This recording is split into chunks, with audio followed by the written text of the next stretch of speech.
अगर आपका भी प्रेगनेंसी में आपका ब्लड ग्रुप जो है नेगेटिव है तो गाइस ये वीडियो आपके लिए, क्योंकि मैं आज अपना खुद का एक्सपीरियंस आपसे शेयर करूंगी और कुछ ऐसे टिप्स आपसे शेयर करूंगी कि RH नेगेटिव वालों को क्या अपने प्रेगनेंसी में ध्यान देना है, जो कि मोस्ट इम्पॉर्टेंट हो जाता है। अगर हमने गलती से भी छोटी सी भी गलती कर देना तो ये माँ और बेबी दोनों के लिए खतरा हो जाता है। और इस टॉपिक के ऊपर ना पूरे यूट्यूब पे बिल्कुल ना के बराबर वीडियो है, और है भी तो पूरा डिटेल्स में नहीं है।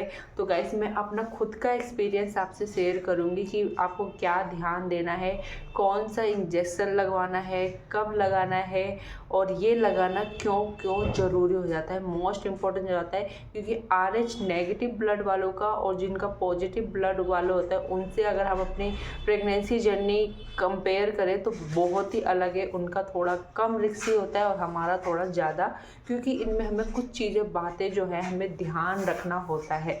लाइक कि जिस दिन आप प्रेगनेंसी कंसीव करती हैं और आपको पता चल जाता है कि मेरा ब्लड जो है नेगेटिव है, लाइक O, A, B जो भी है, जैसे कि मेरा O नेगेटिव है और मेरे हस्बैंड का है O पॉजिटिव, तो इस केस में हमें करना क्या है।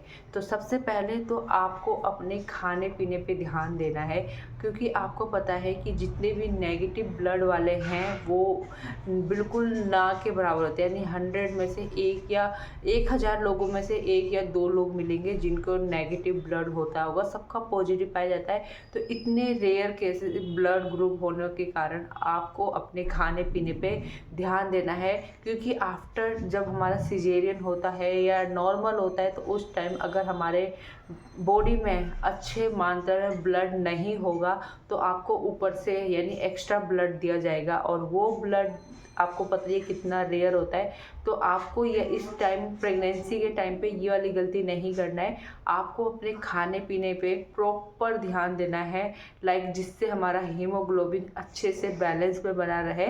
तो जैसे कि चुकंदर हो गया, गाजर हो गया, जिससे भी हमारा खून हमारे बॉडी में बनता है उसको आपको अपने डाइट में प्रॉपर मात्रा में लेना है अच्छे से बिल्कुल, जिससे कि आपके हीमोग्लोबिन हमेशा 12-11 पे रहे। इससे कम होगा अगर बाय चांस आपको डिलीवरी के टाइम ब्लड की रिक्वायरमेंट पड़ गई तो उस टाइम आपको कहीं से ब्लड ढूंढना पड़ जाएगा।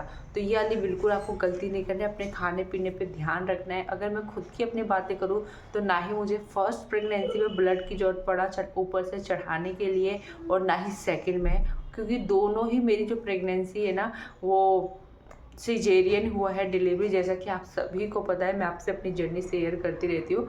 तो क्योंकि मैंने अपने खाने पीने पे ध्यान दी थी, एक तो खाने पीने पे हो गया, एंड सेकंड है कि जैसे ही आपका वो 28 वीक कंप्लीट होगा, यानी आप सेकंड ट्राइमेस्टर में एंटर करोगे, आपको anti-D इंजेक्शन एक लगेगा जो कि 28 वीक में लगता है। और ये है बेबी को सेफ़ और माँ को सेफ़, दोनों सेफ़ रहे इसलिए लगता है। और दोनों में जो ब्लड है, अगर मेरा जैसे O नेगेटिव है और बेबी का ब्लड जो भी हो उसमें मिसमैच ना हो जाए। अगर मिसमैच हो गया ना दोनों में तो दोनों को ही प्रॉब्लम होगा। बेबी को यहाँ इतना खतरा हो जाता है कि बेबी कभी कभी पेट में ही उनकी डेथ हो जाती है। इतना मतलब डेंजरस है ये O नेगेटिव वाला। तो ये 28 वीक में ज़रूर ये इंजेक्शन लगवाना। और इसका प्राइस जो होता है कहीं 7000, कहीं 8000, कहीं 3000, कहीं 6000। तो अगर मैं अपनी बात करूँ तो मेरे फर्स्ट प्रेगनेंसी में भी 7000 का ये इंजेक्शन लगा था 28 वीक में, एंड सेकंड प्रेगनेंसी में भी ये मुझे 28 वीक में 7000 का ही लगा था। आप अपने डॉक्टर से बात कर ले इस टॉपिक पे कि आपको कितने का मिलेगा, कहाँ मिलेगा, एंड ज़रूर सेकंड ट्राइमेस्टर में 28 वीक कंप्लीट होने के बाद ज़रूर लगवाएं। क्योंकि ये माँ के शरीर को ना, जब माँ का शरीर होता है O नेगेटिव में जो ब्लड होता है, ये शिशु पे हमला ना कर दे, तो इन सबको सुरक्षित रखने के लिए ये इंजेक्शन लगाया जाता है। तो अगर आप खाने पीने पे ध्यान दे रही हैं और 28 वीक पे आप ये इंजेक्शन लगवा रही है तो आपको कोई नुकसान नहीं होगा। एंड थर्ड जो है हमारा ध्यान देने वाली बातें है, थर्ड है कि जैसे ही आप डिलीवरी यानी रूम में जाती हैं, आपका बेबी होता है, तो आपको 72 घंटे के अंदर यानी 3 दिन के अंदर अंदर ये जो एंटी डी इंजेक्शन है वो लग जाना चाहिए माँ को। ये भी मोस्ट इम्पॉर्टेंट है। इससे क्या होता है कि अगर आप नेक्स्ट टाइम दूसरा बेबी करती हैं या कुछ भी प्लानिंग करती हैं प्रेगनेंसी का, तो उस टाइम आपको या आपकी बेबी होगा उसको कोई प्रॉब्लम ना हो।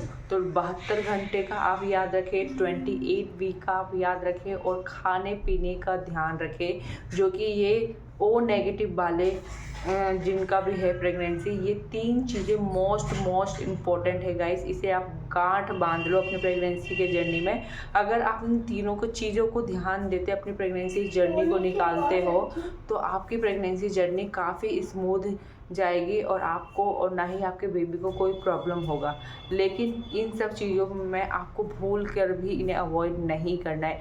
मेरे पास 1-2 ऐसे कमेंट आए थे जब मैंने उन्हें बताई थी कि मेरा ओ नेगेटिव है, तो प्लीज़ आपने क्या करा क्योंकि मेरा बेबी पहला बेबी नहीं रहा, ऐसे कमेंट आते थे। तो इस टॉपिक पे मुझे वीडियो बनाना मोस्ट इम्पॉर्टेंट हो जाता है और ये मैंने खुद के अपना एक्सपीरियंस आपसे शेयर करी हूँ। तो प्लीज़ आपका जो भी नेगेटिव ब्लड है उस पर खाने पीने पे ध्यान दें। और अगर लास्ट में आपका लगता है कि ब्लड मेरा जो हीमोग्लोबिन है कमी है, ज़्यादा नहीं है, तो आप पहले ही ब्लड बैंक वालों से कनेक्ट रह सकती हैं 2-3 महीने पहले, उनका नंबर वगैरह लेकर, या जो भी अगर आपके आसपास कोई ब्लड ओ नेगेटिव जैसे आपको जो आपका है वो है, तो उनसे मिलकर कि मुझे लास्ट टाइम अगर ब्लड की ज़रूरत पड़े तो प्लीज़ मेरी हेल्प करना। इस तरह आप कांटेक्ट में रहे उनसे।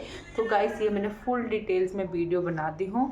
और ये इंजेक्शन एंटी डे इंजेक्शन आपको अगर लगवाना होगा तो आपको पहले अब बड़े अच्छे जगह पे मिलेगा। नॉर्मली जो गली नुक्कड़ में वो होते हैं वहाँ पे आपको नहीं मिलेगा। तो ये है गाइस, आई होप आपको ये वीडियो हेल्पफुल होगा। तो प्लीज़ मेरी वीडियो को लाइक कीजिए, चैनल को सब्सक्राइब कीजिए। Bye bye, take care.